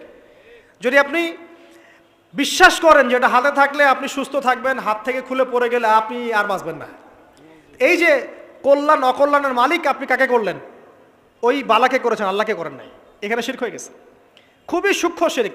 আপনি নামাজ পড়ছেন মনে করেন, এখন কিছু মানুষ আসলো, এখন দেখছেন যে হুজুর তো আমার নামাজ দেখছে, নামাজটা খুব সুন্দর করে পড়ার চেষ্টা করলেন, লম্বা নামাজ, সেজদায় গিয়ে আর উঠছেন না, খুব সুন্দর নামাজ পড়ছেন। এই যে মানুষকে দেখানোর জন্য নামাজটা পড়ছেন, এটা শিরক। এটা কি? এটাও শিরক। এই যে গণক বসে আছে রাস্তার পাশে, দেখবেন টিয়া পাখি নিয়ে, তারপরে যে কাগজ নিয়ে, আসেন ভাই ভাগ্য পরীক্ষা করে দেই। আরে ভাই, তুমি যদি মানুষের ভাগ্যই পরীক্ষা করতে পারবা, তো তুমি রাস্তার পাশে কেন? তোমার ভাগ্য কেউ পরীক্ষা করেনি কখনো? এতটুকু কমন সেন্স আমাদের নাই। ও যদি আমার ভালো মন্দ করতে পারে বা ভবিষ্যৎ বলতে পারে, তাহলে ও রাস্তার পাশে বসে আছে কি জন্য? ওর তো প্রাইম মিনিস্টার হওয়ার কথা, এখন ওর তো ইলেকশন করার কথা। তো দেখেন, এই যে ওখানে গিয়ে আমরা কি করি? ভাই আমার হাতটা দেখে দেন, ভাই আমার অতীত বলে দেন, ভবিষ্যৎ বলে দেন, এবং এগুলো দিন দিন বাড়ছে। কিন্তু এই রাশিফল, কবিরাজি, গণকি, এগুলো দিন দিন বাড়ছে। এবং আমি লক্ষ্য করছি দিন দিন আরেকটা জিনিসও বাড়ছে, সেটা হলো জাদুবিদ্যার চর্চা করা। এবং গ্রামে গঞ্জে কুফুরি বাড়ছে না? কুফুরি করা, তাবিজ করা, বিচ্ছেদ করা, স্বামী স্ত্রীর বিচ্ছেদ করা, মেয়েকে বশ করা, সন্তানকে বশ করা বাড়ছে না? সবই শিরক, এগুলো সবই কুফুরি। এগুলো মুসলিমরা করছে না? মুসলিমরা এসব শিরকে লিপ্ত আছে বলেই তো অন্তর কঠিন হয়ে গেছে। ফাকাসাত কুলুবুহুম, তাদের অন্তর কঠিন হয়ে গেছে। তো একটা হাদিস বলে এখানে খালি, নবী সাল্লাল্লাহু আলাইহি ওয়াসাল্লাম বলছেন, যদি কেউ কোনো গণকের কাছে যায়, গিয়ে বলে দেখেন তো আমার হাতটা একটু, ও কিন্তু বিশ্বাস করে না যে এ ভবিষ্যৎ বলতে পারে, খালি এমনি বলেছে একটু দেখেন তো, বলার সাথে সাথেই 40 দিনের নামাজ কবুল হবে না। আর যদি তার বলা কথায় বিশ্বাস করে যে হ্যাঁ তোমার ভবিষ্যৎ খুব ভালো, তুমি চাকরি পাবা, এইটা করবা সেটা করবা, এবং সে বিশ্বাস করলো হ্যাঁ এটাই হবে, তখন নবী সাল্লাল্লাহু আলাইহি ওয়াসাল্লাম বলছেন সে যেন আল্লাহর পক্ষ থেকে যা নাজিল হয়েছে, মানে এই যে কোরআনুল কারীম, এই কোরআনকে যেন সে অস্বীকার করলো, মানে কুফরি করলো। এগুলো আমরা করছি না ভাই? অনেক কিছু করছে। আমরা স্তম্ভের পূজা করছি, অনেক মুসলিম আগুনের পূজা করছে। আগুন জ্বালিয়েছেন, মাথা নত করছেন, কেন? আগুনের সামনে আপনি মাথা নত করবেন কেন? আপনি একটা স্তম্ভের সামনে, গাছের সামনে দাঁড়িয়ে মাথা নত করে ধ্যান করবেন কেন? আপনি মেডিটেশন করছেন কি জন্য? আপনাকে নামাজ দেওয়া হয় নাই? 5 ওয়াক্ত নামাজ দেওয়া হয় নাই? নামাজের চেয়ে বড় মেডিটেশন কিছু আছে নাকি? আপনি ধ্যান করছেন কি জন্য? অনেক মুসলিম তো জিনেরও উপাসনা করছে, জানেন? অনেক মুসলিম জিনকে তাবে করার চেষ্টা করছে। আর জিন বলে একটা জাতি আছে, এটা সত্য। তো এরকম প্রতিটা ক্ষেত্রে শিরক আছে। শিরক কথায় আছে, কাজে আছে, বিশ্বাসে আছে। দেখবেন মুসলিমরাই আল্লাহ ছাড়া অন্য কারো কাছে দোয়া করছে, মুসলিমরা নজর মানত করছে অন্য জায়গায়, আল্লাহর জন্য নজর মানত করছে না, অন্য কাউকে সন্তুষ্ট করার জন্য করছে। সন্তান হয় না, সন্তান হয় না, এখন কি হবে? সন্তান হয় না তো অমুকের কাছে যাও, সেখানে গিয়ে বকরি জবাই দাও, সন্তান হবে। সুবহানাল্লাহ। তো এই পদ্ধতি ইব্রাহিম আলাইহিস সালামের জানা ছিল না যে শেষ বয়সে তিনি বলছেন রব্বি হাবলি মিনাস সালিহিন? আপনি এই দোয়া করতে পারেন না? সন্তান হবে না কেন? আল্লাহ পাক তাকদিরে লিখে রাখলেন, অবশ্যই হবে। আর আল্লাহ পাক তাকদিরে না লিখলে কিভাবে হবে? তাকদিরে যে ব্যক্তি বিশ্বাস করে না সে ব্যক্তি হতাশ হয়। যা কিছু হচ্ছে আমাদের জীবনে সবই তাকদির, এর বাইরে একটা মানুষও যেতে পারবে না। তো প্রিয় ভাইরা, কথায়, কাজে এবং চিন্তায় আমরা অনেক শিরিক করছি। শিরিকের কারণে আমাদের অন্তর কঠিন হয়ে গেছে। আরও কেন কঠিন হচ্ছে? বেদাত। আমল করছেন নবীর সুন্নত মানার জায়গায় অন্য কিছু আপনি করছেন, এমন এমন কিছু আমল করছেন যেগুলোর সাথে রাসূলের সুন্নতের কোনো সম্পর্ক নাই এবং সাহাবীদের সুন্নতেরও কোনো সম্পর্ক নেই। এই ক্ষেত্রে গিয়ে আপনি বেদাত করছেন, বেদাত করে অন্তর কঠিন হয়ে যাচ্ছে। অন্তর কঠিন হওয়ার একটা বড় কারণ হচ্ছে হারাম রিজিক। যখন আপনি হারাম রিজিকে যাচ্ছেন, সুদ, ঘুষ, আপনার দুর্নীতি, আপনার এই যে অন্যের সম্পদ আত্মসাৎ করা, হালাল হারামের পরোয়া না করা, এই রিজিক দিয়ে যখন আপনি আপনার দেহ, রক্ত, মাংস গঠিত হচ্ছে, আপনার কলবটা শক্ত হয়ে যাচ্ছে। আমি কি বুঝাতে পারছি না? হারাম রিজিক যখন আপনার শরীরে ঢুকছে, অন্তরটা শক্ত হয়ে যাচ্ছে। একটা হাদিস যথেষ্ট। আল্লাহ রসুল বলেছেন, ইন্নাল্লাহা তাইয়্যিব লা ইউকবালু ইল্লা তাইয়্যিব। আল্লাহ পাক পবিত্র সত্তা, তিনি পবিত্র ছাড়া কবুল করেন না। আপনি 10টা হজ করে আসেন, চুরির টাকা দিয়ে, ডাকাতির টাকা দিয়ে, আত্মসাতের টাকা দিয়ে, দুর্নীতির টাকা দিয়ে, যদি কবুল হয় তাহলে কোরআন সুন্নাহ মিথ্যা হয়ে যাবে, নাউজুবিল্লাহ। কথা কি বুঝতে পারছেন না? আল্লাহ রাব্বুল আলামিন বলছেন আল্লাহ পাক পবিত্র ছাড়া কবুল করেন না। হারাম রিজিক দিয়ে ইবাদত কবুল হয় না। আমরা ওই যে রংপুর অঞ্চলে একবার ওই যে হারাগাছ একটা অঞ্চল আছে না, সেখানে গিয়েছিলাম। সেখানে মাশাআল্লাহ আবার বিড়ির অনেক ফ্যাক্টরি আছে। কিসের? বিড়ি তো হালাল নাকি? তামাক তো হালাল নাকি? তো সেখানে বিড়ি ফ্যাক্টরির অনেক মালিক আছে এবং তারা মসজিদ কমিটির অনেক দায়িত্বপ্রাপ্ত আর কি। মুসলিমদের গায়রত্ব এখন নাই, মুসলিমরা এদেরকে আবার মসজিদ কমিটির সদস্যও বানিয়েছে। তো এখন মসজিদ কমিটিতে এসে তার প্রভাবে আর ইমাম সাহেব টিকতে পারে না। দুইজন বলে নামাজের পর হাত তুলে দোয়া করতে হবে, দুইজন বলে করা যাবে না। ঠিক আছে? এই নিয়ে ক্যাচাল। এই ক্যাচাল হতে হতে দেখা গেল এক পর্যায়ে মারামারি পর্যন্ত হয়েছে। মসজিদ ভাগ তো হয়েছে, মারামারিও হয়েছে। তো সেখানে আমাকে দাওয়াত করেছিল যে ওয়াজ করার জন্য। তো দোয়া করার কথা বলছে। তাই আমি বললাম, দোয়া করে লাভ কি? দোয়া করলেই বাকি, না করলেই বাকি, রিজিকটাই তো হারাম। আপনি তো তামাকের টাকা খাচ্ছেন, তামাক। আপনি মাদকের টাকা খাচ্ছেন, এটা কি হালাল না হারাম? তো হারাম টাকা দিয়ে হাত তুলে দোয়া করলেই কি, না করলেই কি? দোয়া তো উঠছে না উপরে। আগে